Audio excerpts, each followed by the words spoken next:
The late afternoon quiet in Admiral Dr. Evelyn Hayes's office was not merely broken, it was savaged. The sound that did it was the shrill, insistent cry of the secure direct line, a crimson telephone whose very existence was a monument to national emergencies of the highest order, Level 1.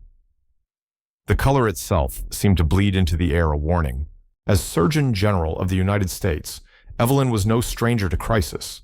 Viral outbreaks that bloomed like dark flowers across continents, natural disasters that redrew landscapes and shattered lives, the grinding perennial congressional budget battles over public health funding. These were the familiar tempests of her tenure. But this phone, this crimson harbinger, was different. It was a relic of a colder war rarely used, and its ring invariably signaled a catastrophe of a more sinister, more deliberate magnitude. She had been immersed in the preliminary data for a new mental health initiative aimed at rural veterans. It was a project that resonated deep within her, a personal crusade born from watching her own father grapple with the ghosts of Vietnam.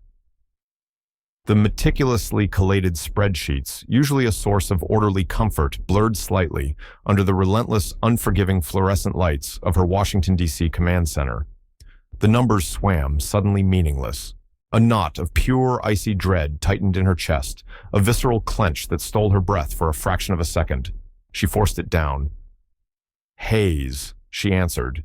Her voice, by some miracle of will, was a calm, level tone, a carefully constructed dam against the flood of apprehension threatening to engulf her. "Admiral, this is Deputy Director Thorne at the National Operations Center." The voice on the other end was stretched taut, thin, and brittle like wire about to snap. "Ma'am, we have a confirmed explosion. Multiple casualties. Patriot Wellness Clinic, Oak Ridge, Virginia." Patriot Wellness Clinic. The name struck Evelyn with the force of a physical blow. Thorne's words continued, each one a hammer strike. "Initial reports indicate an improvised explosive device. Local EMS and fire are on scene. FBI and ATF are en route." A slight pause, then the words that twisted the knife. "The clinic. Admiral, it's one of the new specialized care facilities for combat-disabled veterans, under the Heroes Horizon initiative, your direct oversight." Evelyn's blood didn't just run cold. It felt as though it had turned to glacial ice, freezing her from the inside out. The Patriot Wellness Clinic, her flagship, her promise. She had stood on its steps less than a year ago, the sun warm on her face, a pair of oversized scissors in her hand, the ribbon, a vibrant symbol of hope. She remembered the speeches, the applause, the faces of the veterans who had looked on with a fragile, nascent trust.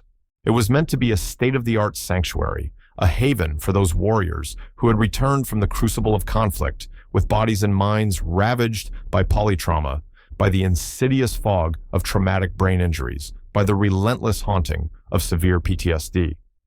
It was designed to be a beacon, a place of profound healing, a tangible testament to a nation's sacred vow to care for those who had sacrificed almost everything. And someone had just bombed it. The question that immediately seared itself into her consciousness, white-hot and agonizing, was not merely who could commit such an unspeakable act of barbarity against these vulnerable heroes. It was far more personal, far more damning. How, as the nation's highest-ranking public health officer, a 4-star admiral in the U.S. Public Health Service Commissioned Corps, would she, Evelyn Hayes, marshal every conceivable resource, every ounce of her authority and will to respond to this unconscionable assault? This was not just an attack on a building, it was an attack on critical healthcare infrastructure, a desecration of the sacred trust. It represented a violation of the very soul of her mission. Her resolve, forged in countless crucibles, hardened in that instant. The shock, the horror, they were there, but beneath them, a cold, diamond-hard anger began to crystallize, focusing her mind with terrible clarity. This would not stand. Admiral Dr. Evelyn Hayes's life was a tapestry woven with threads of unwavering dedication and steely resolve. A profound, almost spiritual commitment to the health and well-being of the American people, particularly its most vulnerable, was the guiding principle of her existence. A distinguished physician and a renowned public health expert, her career had taken her to the front lines of human suffering across the globe. She had led disaster relief efforts in war-torn regions, where hope was a distant memory, and spearheaded pandemic preparedness initiatives that sought to shield nations from invisible enemies. Her days as Surgeon General were a relentless whirlwind. High-stakes policy debates on Capitol Hill, urgent consultations with the President and the National Security Council, the immense responsibility of overseeing a vast, sprawling network of public health agencies, and the unceasing, passionate advocacy for health equity and evidence-based medical practices. She was a figure known for her preternatural calm under pressure, her razor-sharp intellect that could dissect complex problems with surgical precision, and a deeply empathetic approach that never lost sight of the human cost of public health crises. Veterans' health was not just a professional mandate for Evelyn. It was a deeply personal priority, a cause she championed with a fierce, unwavering passion.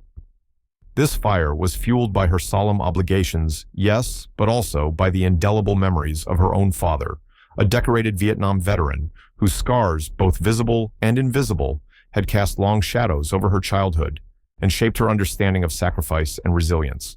The Patriot Wellness Clinic in Oak Ridge, Virginia, transcended its status as just another medical facility on her long list of oversight responsibilities. It was a model program, a beacon she had personally fought to fund and establish. It was conceived to offer integrated physical and psychological rehabilitation services, so comprehensive, so cutting-edge, that they were often unavailable through the standard VA system, a system often overburdened and struggling to meet the complex needs of a new generation of wounded warriors.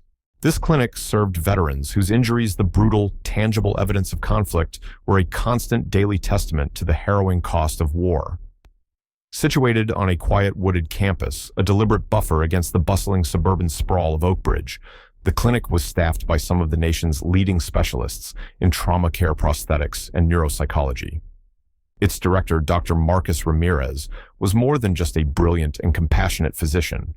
He was a retired Army colonel, a man who had served multiple combat tours as a field surgeon, witnessing firsthand the devastation that Evelyn now sought to heal.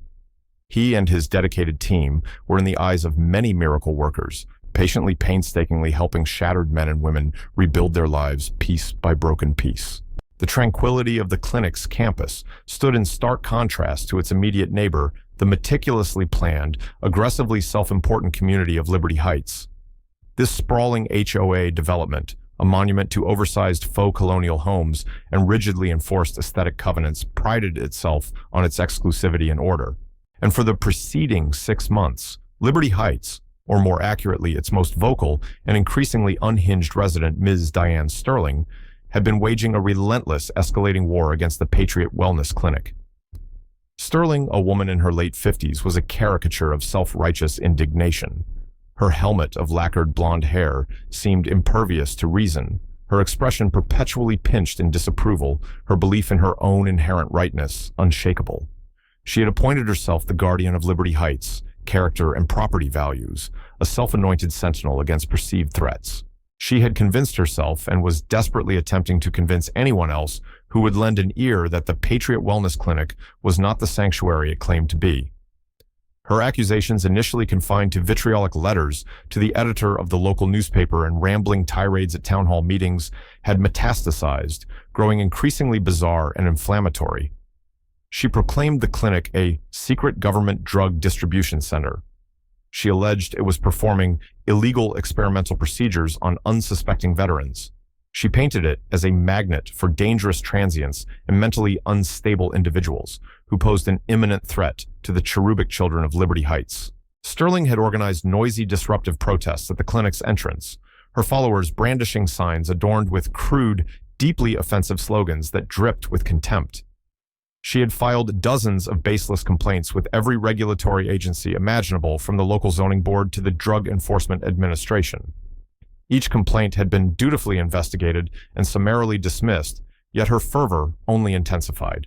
Dr. Ramirez and his staff had borne this relentless harassment with a stoic professionalism that bordered on heroic, their focus unwavering from their mission to care for their patients. But the stress, the constant barrage of invective, and the thinly veiled threats had undeniably taken a toll.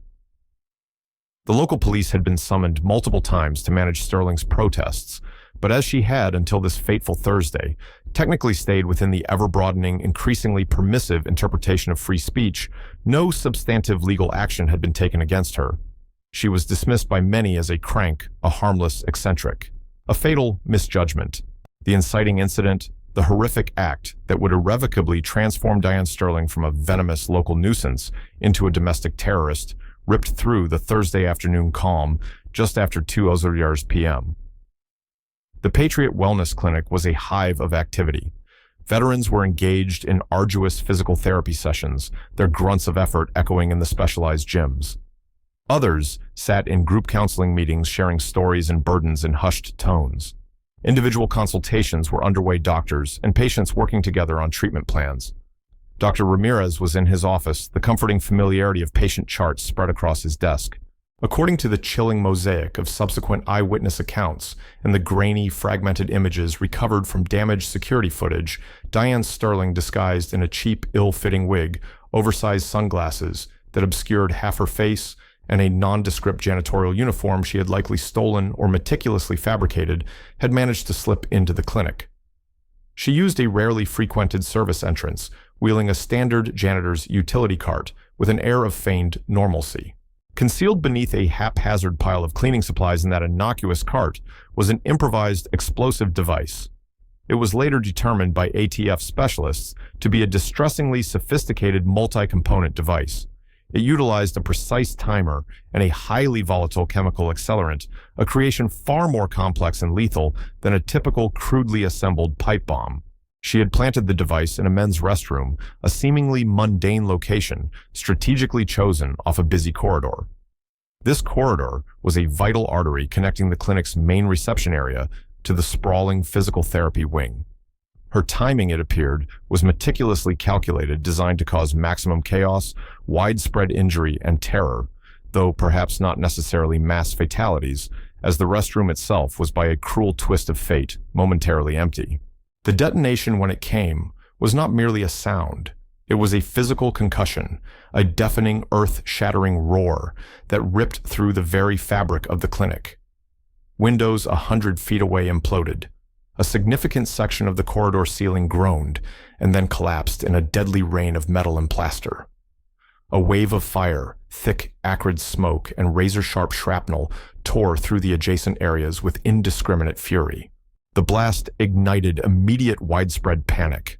Screams, raw and terrified, echoed through the rapidly smoke-filled hallways, a chorus of agony and fear. The building's sprinkler system shuddered to life, showering the debris-strewn floors with icy water, mingling with dust and the metallic tang of blood. The acrid, unmistakable smell of explosives and burning materials choked the air, a suffocating miasma of violence. The first wave of rising action was the immediate, desperate, and heroic aftermath of that explosion. Injured veterans, some with fresh, grievous wounds brutally compounding their old ones, cried out in pain and terror, their bodies and minds reliving traumas they had fought so hard to overcome. Clinic staff, many of whom were themselves veterans or had family members serving in the military, reacted with a breathtaking mixture of profound shock and drilled emergency response.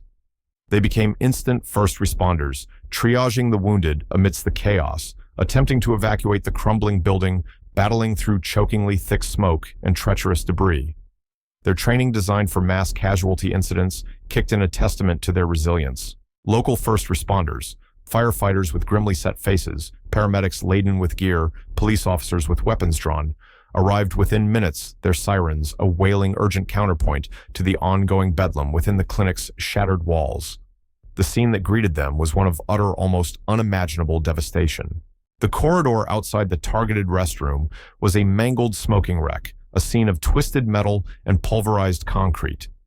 Several veterans in the physical therapy wing, which had tragically borne the brunt of the blast wave, were seriously injured, some critically, their prognoses uncertain. Others, grappling with the invisible wounds of PTSD, were violently thrust back into the nightmarish horrors of combat by the percussive force of the explosion, their psychological scars ripped open anew, raw and bleeding. Admiral Dr. Evelyn Hayes, the initial catastrophic report still echoing in her ears, was already in motion. Within minutes of Thorne's call, the gears of federal response, guided by her authority, were grinding into action. She was aboard a priority military transport jet, lifting off from Andrews Air Force Base, streaking through the sky towards Oak Ridge. The world outside the small jet window was a blur, Her focus was entirely internal, a maelstrom of controlled fury and strategic planning. Her secure communications channels crackled to life, a symphony of urgent coordination. She was a nexus point linking the White House, the Department of Homeland Security, the FBI, the ATF, and the Department of Veterans Affairs. This was not merely a local bombing, a tragic but isolated incident. This was a direct attack on federal healthcare infrastructure. It was an assault on the nation's disabled veterans individuals under the direct care and protection of the U.S. government. It was an act that fell squarely undeniably within her jurisdiction as Surgeon General and as a uniformed service officer responsible for the health and safety of those under federal care. Upon landing at a nearby regional airport, the transition was seamless, swift, and ominous. She was met not by a civilian sedan, but by an FBI tactical convoy lights, flashing sirens, muted but present. The urgency was palpable. She was rushed to the Patriot Wellness Clinic, the journey a tense passage through a landscape suddenly rendered alien by the unfolding tragedy. The scene that confronted her was even worse, far more visceral and heartbreaking than she had dared to imagine. The air still hung thick, heavy with the cloying chemical smell of smoke and spent explosives. It clawed at her throat, a physical reminder of the violence. Emergency workers, their faces smudged with soot and etched with fatigue, swarmed the site like ants on a disturbed hill, a frantic, organized chaos.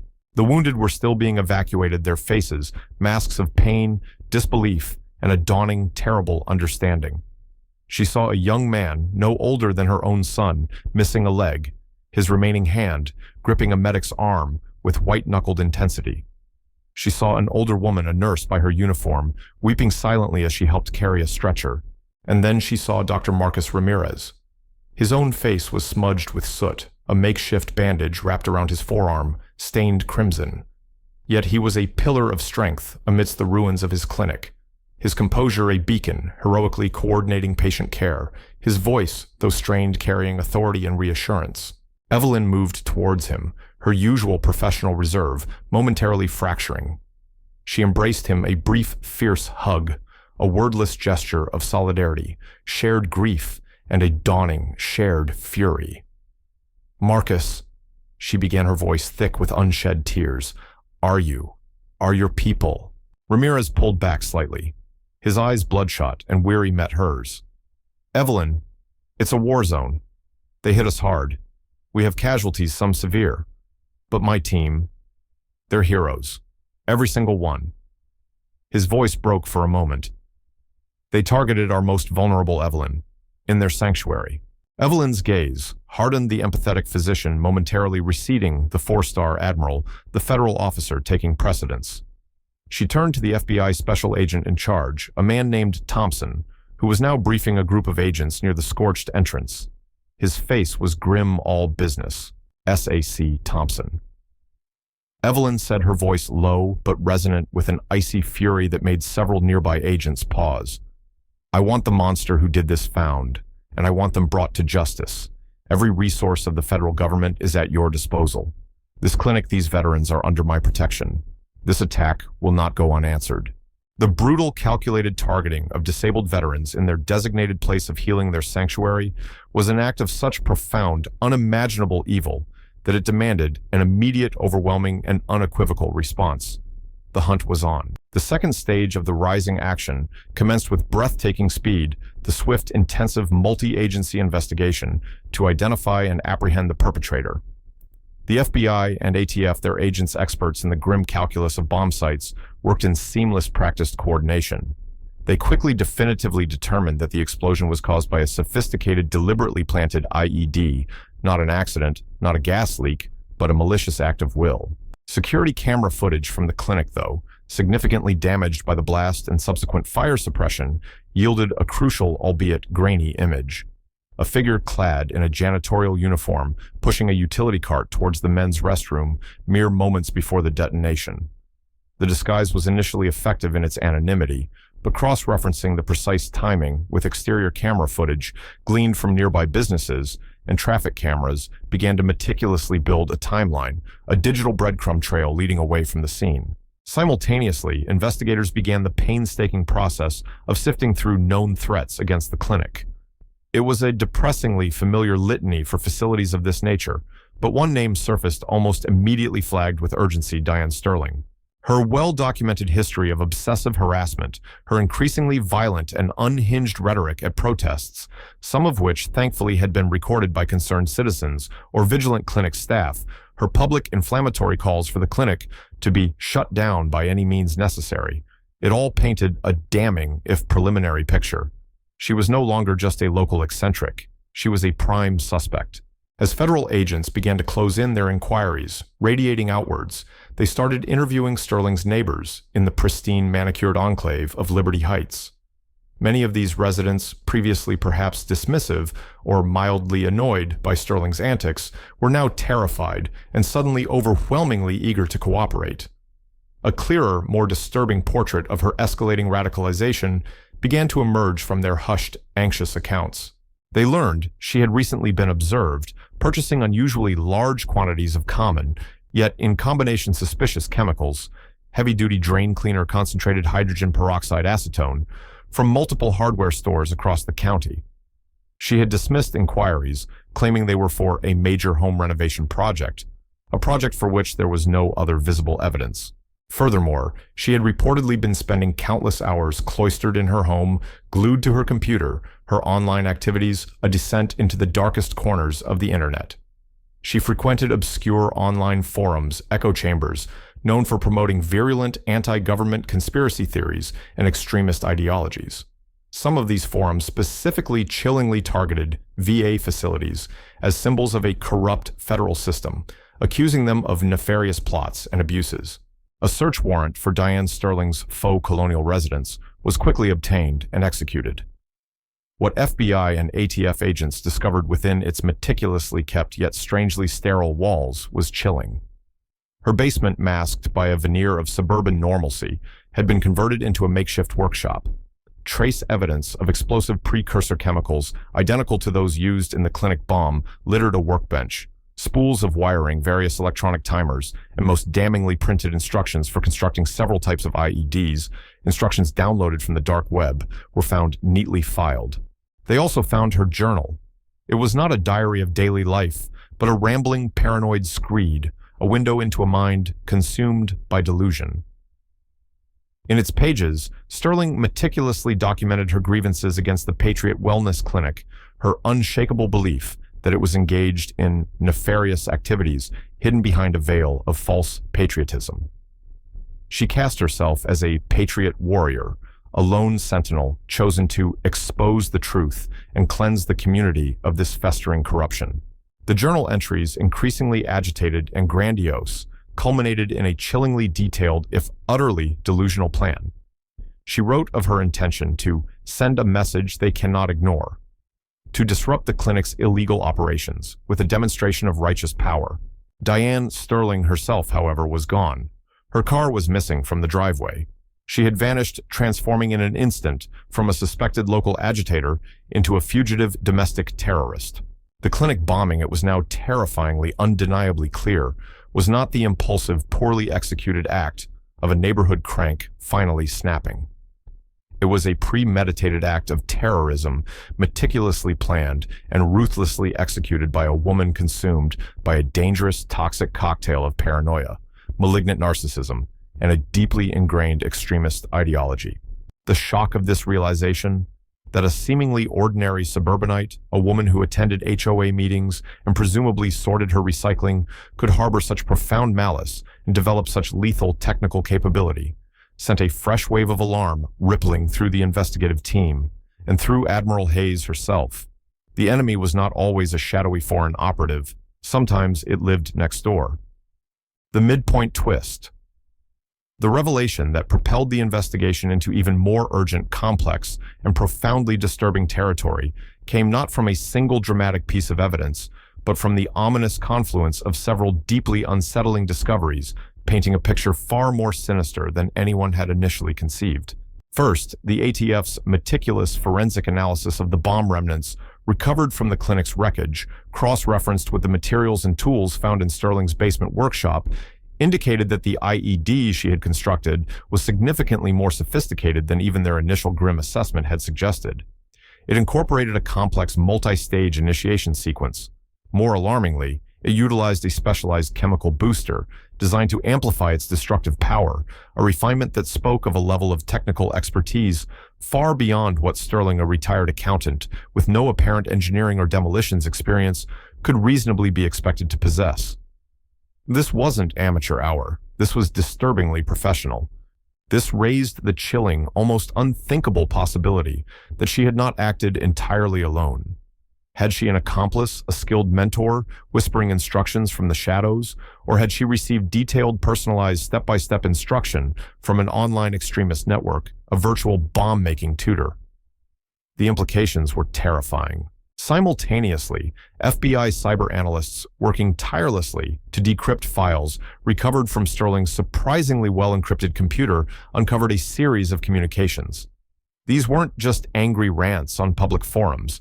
These were encrypted, clandestine exchanges with a shadowy online group calling itself Citizens for a Sovereign America, CSA. The CSA was a radical anti-government militia group already on federal watch lists, known for its aggressive promotion of conspiracy theories surrounding federal overreach with a particular venomous focus on healthcare systems and veterans affairs. While there was no direct explicit evidence in the initial decryption logs that this group had provided material support for the bombing itself or had co-planned the attack in a tactical sense, the communications revealed something almost as disturbing. Sterling had been deeply enmeshed in their poisonous ideology. She had been an active, respected participant in their secure online forums. Crucially, she had received not just vague encouragement, but specific targeted validation for her increasingly violent rhetoric directed squarely at the Patriot Wellness Clinic. The group's online propaganda, disseminated across various dark platforms, frequently depicted VA facilities not as places of healing, but as indoctrination centers. Veterans receiving federal benefits were painted as dupes of a corrupt system, traitors to true American liberty. Then came the truly horrifying twist, the one that hit Evelyn Hayes with the force of a gut punch. As investigators dug deeper into the clinic's internal security protocols and personnel records, an anomaly surfaced. A junior administrative assistant, a quiet, seemingly unremarkable young man named Daniel Evans, had been flagged by an AI reviewing security footage.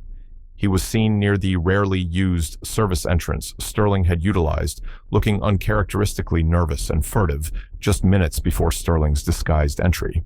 Initially, it was dismissed as coincidence, but SAC Thompson, a man who trusted his gut, ordered a deeper dive.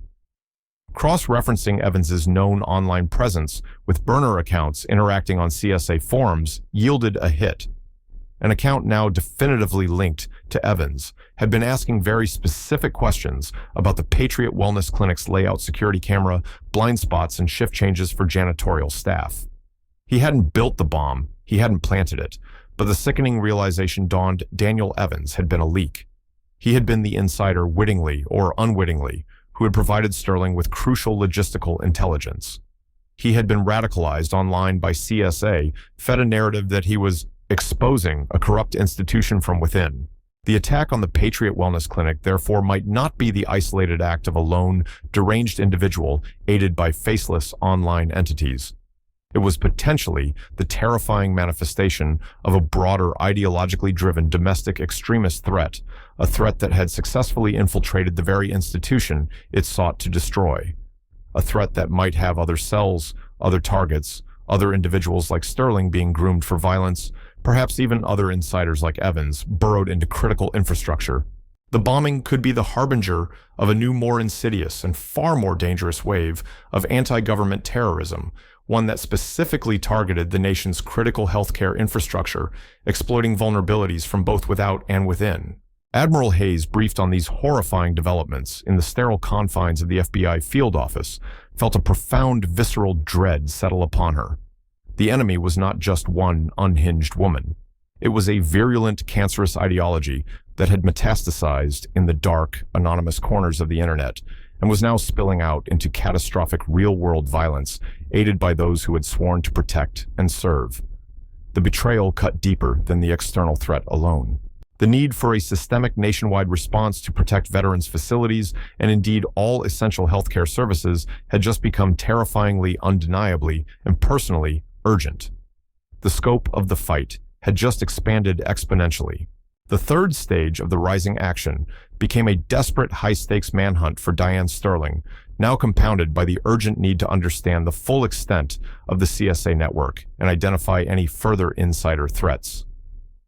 Public appeals for information on Sterling featuring her disguised image from the clinic and her unobscured DMV photo flashed across television screens and social media feeds.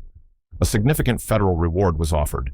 Meanwhile, the Citizens for a Sovereign America group, emboldened or perhaps panicked by the national attention, began to escalate their online rhetoric. They released a chilling anonymous statement through their encrypted channels, praising Sterling's courageous act of defiance against federal tyranny. More alarmingly, they issued a veiled but unmistakable threat. The Patriot Wellness Clinic was a necessary warning. If the persecution of true patriots like Sister Diane continues, and if the federal government does not cease its war on American liberties, more beacons of truth will be forced to ignite across this corrupted land. We are many. We are watching. This threat, disseminated while Sterling was still at large, ratcheted up the pressure on Evelyn and the entire federal task force to an almost unbearable degree. Was this bluster, or did CSA have other operatives, other plans already in motion? The uncertainty was a potent psychological weapon. The investigation into Daniel Evans, the compromised clinic employee, proceeded in parallel, handled with extreme discretion to avoid tipping off other potential CSA assets. Under intense FBI interrogation, Evans, a young man clearly out of his depth and terrified by the consequences of his online radicalization, began to crack. He hadn't fully understood what Sterling planned, he claimed through tears. He thought he was helping expose unethical experiments he'd read about on CSA forums, that Sterling was just going to stage a more dramatic protest, perhaps a sit-in. He insisted he never imagined a bomb, never imagined people would get hurt. His remorse, whether genuine or self-serving, was palpable. Desperate to mitigate his own rapidly accumulating charges, and perhaps genuinely horrified by the carnage he had indirectly enabled, Evans provided a crucial piece of information. Sterling, in one of her last communications with him via a secure messaging app, a communication he had initially hidden, had mentioned a safe haven, a remote farmhouse in rural West Virginia, owned by a known CSA sympathizer. She had boasted about it being off-grid, a place where patriots could regroup. This was the break SAC Thompson's team had been praying for. The climax of the intensive, multi-state manhunt for Diane Sterling arrived 48 agonizing, relentless hours after the bombing of the Patriot Wellness Clinic. Acting on the credible, if self-preservation motivated tip from Daniel Evans, a heavily armed FBI SWAT team accompanied by ATF bomb technicians and hazardous materials specialists, a full federal force, converged on a remote, dilapidated farmhouse nestled deep in the wooded hills of rural West Virginia. The property was registered to a known longtime sympathizer of the Citizens for a Sovereign America extremist group. Intelligence corroborated by Evans's information and hasty electronic surveillance strongly suggested Sterling had fled there seeking refuge. She was presumed to be armed, exceptionally dangerous, and potentially in possession of additional explosive materials or even a fully constructed secondary device. The CSA's recent ominous threats hung heavy in the air, lending a terrifying urgency to the operation. Admiral Hayes was not in Washington. She was at the FBI's temporary field command post, a repurposed National Guard armory located a few tense miles from the farmhouse. Alongside SAC Thompson and the steely-eyed HRT hostage rescue team commander, she monitored the developing tactical situation. Maps were spread across folding tables, drone feeds flickered on screens, and the low murmur of radio traffic filled the air. The atmosphere within the armory was thick with a palpable coiled tension, an almost electric charge of anticipation and controlled aggression. Reconnaissance drones, launched stealthily under the cover of the pre-dawn gloom, had confirmed Sterling's presence within the aging farmhouse. The thermal imaging was unmistakable. Disturbingly, the drones also indicated possible defensive preparations windows crudely boarded up from the inside makeshift barricades visible near doorways. There was no sign of any hostages, a small mercy, but the risk of a violent, bloody confrontation or Sterling attempting to detonate another device if she felt cornered, a martyr's exit, was exceptionally, terrifyingly high. FBI negotiators, their voices trained to be calm and measured, even in the face of chaos, attempted to make contact.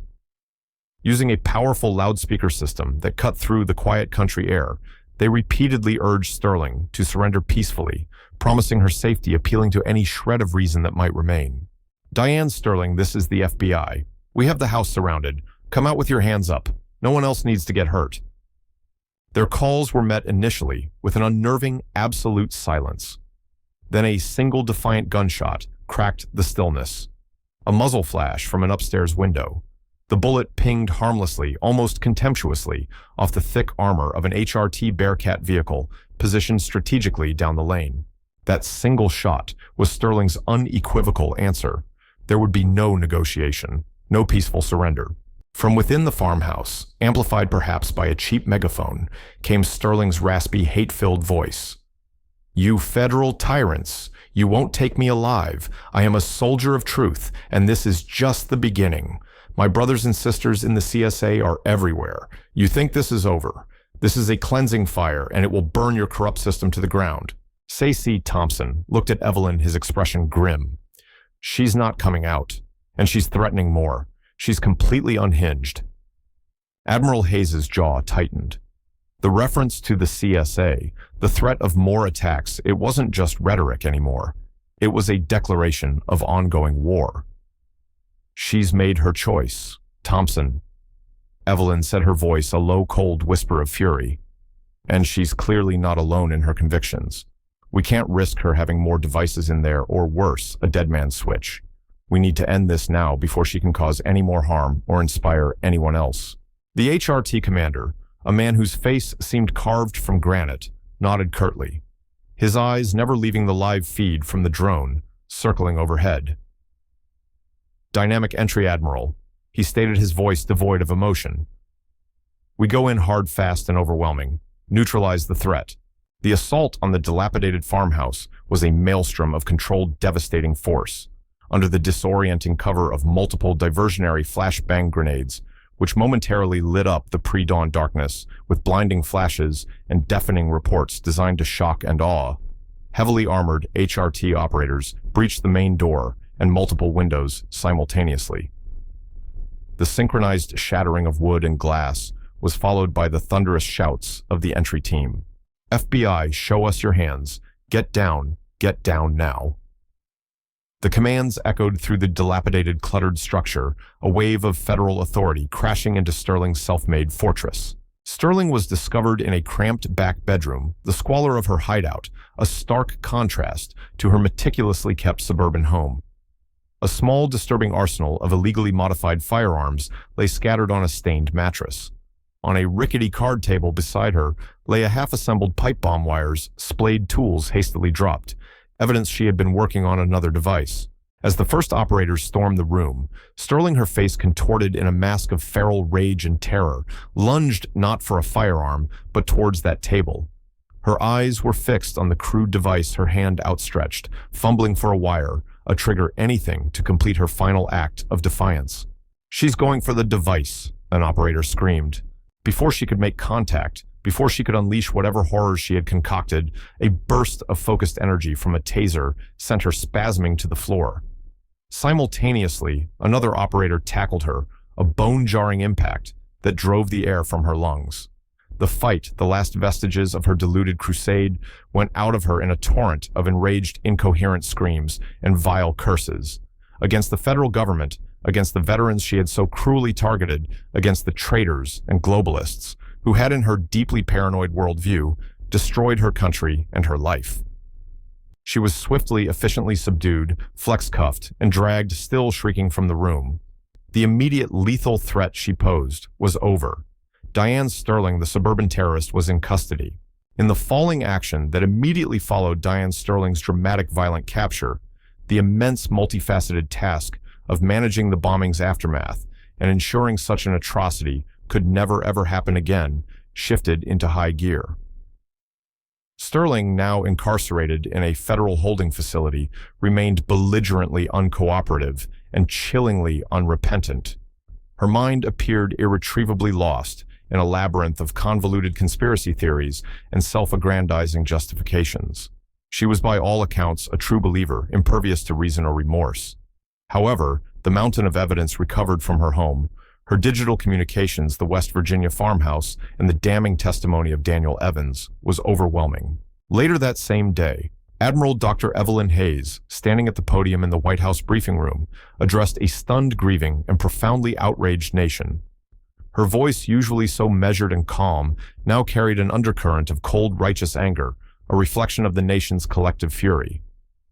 She unequivocally condemned the barbaric act of domestic terrorism perpetrated against the nation's disabled veterans, calling it an attack on the very soul of America. This was not merely an assault on a building, Evelyn declared, her gaze steady and resolute. It was an attack on our most sacred values, on our commitment to those who have sacrificed so much for our freedoms. It was an act of cowardice, an act of profound evil, and it was aided by a betrayal from within, a chilling reminder that the fight against extremism is a battle that must be waged on all fronts, even within our own institutions. She outlined the immediate decisive steps being taken to secure all VA and federally affiliated medical facilities nationwide. This included the emergency deployment of additional federal security personnel, the initiation of an immediate top-to-bottom emergency review of all existing security protocols, and a deep dive into vetting procedures for all personnel with access to sensitive facilities and information. Crucially, she announced the formation of a high-level interagency task force. This task force, which she would personally chair, was charged with investigating the broader ideological networks, like Citizens for a Sovereign America, that had fueled Sterling's murderous actions, and with developing comprehensive proactive strategies to counter domestic extremist threats targeting critical healthcare infrastructure. "We will hunt down these networks of hate," Evelyn vowed. "We will dismantle their capabilities, and we will protect our people." The injured veterans from the Patriot Wellness Clinic, those who had survived Sterling's murderous blast, began the long, arduous, and uncertain process of physical and psychological recovery. Their stories, highlighted by a wave of deeply sympathetic national media coverage, brought into sharp, heartbreaking focus the incredible resilience of these men and women. It also shone a light on the profound dedication of Dr. Marcus Ramirez and his remarkable staff. Despite their own trauma, despite the devastation of their beloved facility, they worked tirelessly, heroically, to ensure continuity of care for their patients. They set up temporary clinics in donated community spaces, coordinated complex patient transfers with other VA hospitals, and provided unwavering emotional support. Dr. Ramirez, in a quiet moment with Evelyn at one such temporary setup, his arm still bandaged, confessed his own struggle.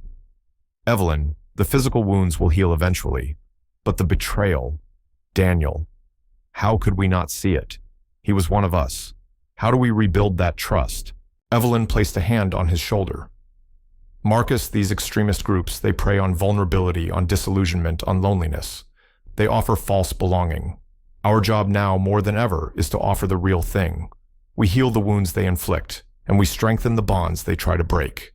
We do it by showing up every day and recommitting to our mission, to our people." The outpouring of public support for the victims and the clinic was immense, a powerful, unifying counter-narrative to Diane Sterling's message of hate and division. Donations poured in. Volunteers offered their time and skills. It was a nation rallying around its wounded warriors, a defiant assertion of compassion over cruelty. Diane Sterling was swiftly indicted by a federal grand jury on a multitude of charges, including the use of a weapon of mass destruction, domestic terrorism, resulting in injury and death, as one severely wounded veteran tragically succumbed to his injuries. Days later, sabotage of essential healthcare infrastructure and multiple counts of attempted murder. Given the overwhelming evidence, the national security implications of her crime, and the profound public interest, her trial was expedited. She offered no defense beyond rambling, incoherent political statements. She was found guilty on all counts and sentenced to life in a federal supermax prison without the possibility of parole, a sentence that reflected the profound gravity and depravity of her offenses. Daniel Evans, the former clinic employee, faced his own reckoning. Charged with conspiracy and providing material support to a terrorist, he cooperated fully, expressing deep remorse. His fate would be decided by the courts, but his actions served as a stark warning about the dangers of online radicalization and the insidious nature of insider threats. The investigation into the Citizens for a Sovereign America group and other affiliated extremist networks was pursued with relentless vigor by Evelyn's task force and the FBI. It led to several significant arrests for unrelated weapons charges, conspiracy to commit acts of violence, and seditious conspiracy, effectively disrupting and partially dismantling a significant node of domestic radicalization. The fight was far from over, but a blow had been struck. The resolution of this horrific event was in time, transformative, and far-reaching. Based on the urgent comprehensive findings and recommendations of Admiral Hayes's emergency probe and the subsequent work of her interagency task force, sweeping nationwide reforms were implemented to bolster the security and operational integrity of all medical services catering to veterans and, by extension, other critical federal facilities. Congress, in a rare and powerful display of bipartisan unity, spurred by public outrage and Evelyn's unyielding advocacy, passed the Veterans Healthcare Security and Resilience Act. This landmark legislation was not mere window dressing. It authorized a multi-billion-dollar, multi-year investment in physical security upgrades for VA and affiliated clinics. This included enhanced access control systems utilizing biometric data, blast-resistant infrastructure modifications for new and existing buildings, and advanced AI-driven surveillance technology. The act mandated new rigorous and regularly updated active shooter and bomb threat training programs for all clinic staff, moving beyond theoretical exercises to practical scenario-based drills. It established significantly improved intelligence sharing protocols between the Department of Veterans Affairs, the FBI DHS, and state and local law enforcement agencies, creating a unified front to identify, assess, and mitigate potential threats far more effectively and proactively. Furthermore, the act substantially increased criminal penalties for attacks on federally protected healthcare facilities and personnel, and it created new robust federal programs to support the long-term mental health and well-being of both the veterans receiving care and the dedicated, often traumatized staff who served them. The Patriot Wellness Clinic in Oak Ridge, Virginia, the epicenter of the tragedy, was eventually rebuilt. It was not just restored to its former state, but meticulously expanded and enhanced, incorporating the latest security features and trauma-informed design principles. It became a gleaming, defiant symbol of resilience against terror, a testament to the nation's refusal to yield to fear. It reopened its doors a year later to a national outpouring of support and quiet celebration. Admiral Dr. Evelyn Hayes stood beside Dr. Marcus Ramirez at the rededication ceremony. The crimson ribbon they cut this time felt heavier, imbued with a solemn significance. She reflected on the terrible winding journey that had brought them to this moment. The bombing had been a horrific, unconscionable act, a brutal manifestation of the virulent hatreds that can fester in the shadowy corners of society and the dark alleys of the internet. Yet, in its terrible, tragic way, it had also been a galvanizing force. It was an event that had stripped away layers of complacency, forcing the nation to confront the real and present danger of domestic extremism head-on. It compelled America to reaffirm in the most tangible, resource-backed ways possible its sacred, unbreakable commitment to those who had sacrificed everything in its defense. Evelyn thought of her father, of the quiet battles he had fought long after his war was officially over. She thought of the young veteran she had spoken to in the makeshift clinic, his eyes asking, "Why us?" Her answer then, and her answer now, was a quiet resolve that burned brighter than any fire Sterling could have ignited. "Because you are us," she whispered to herself, "and we will never leave you behind." The community of Liberty Heights, profoundly shamed by the actions of one of its own, and shocked into awareness by the proximity of such evil, engaged in a difficult but necessary process of introspection. Led by a new generation of community leaders, they worked to dismantle the insular, often fearful attitudes that had allowed Sterling's paranoia and hatred to go unchecked, dismissed as mere eccentricity for so long. They began to build genuine bridges of understanding, support, and active engagement with the neighboring veterans clinic, its staff, and its patients. The positive, enduring legacy of this American tragedy was not just a safer, more secure healthcare system for the nation's veterans. It was a renewed national vigilance against the insidious ideologies of hate and division. It was a strengthened, steely resolve to protect the sanctuaries of healing from the insidious forces of destruction, whether they came from outside the gates or chillingly from within. The fight would be ongoing, the challenges many, the deep scars of psychological trauma, the persistent allure of extremism for the disaffected, But the commitment to that fight, Evelyn knew, was now etched into the heart of the nation, a solemn promise, forged in fire and tempered by resilience.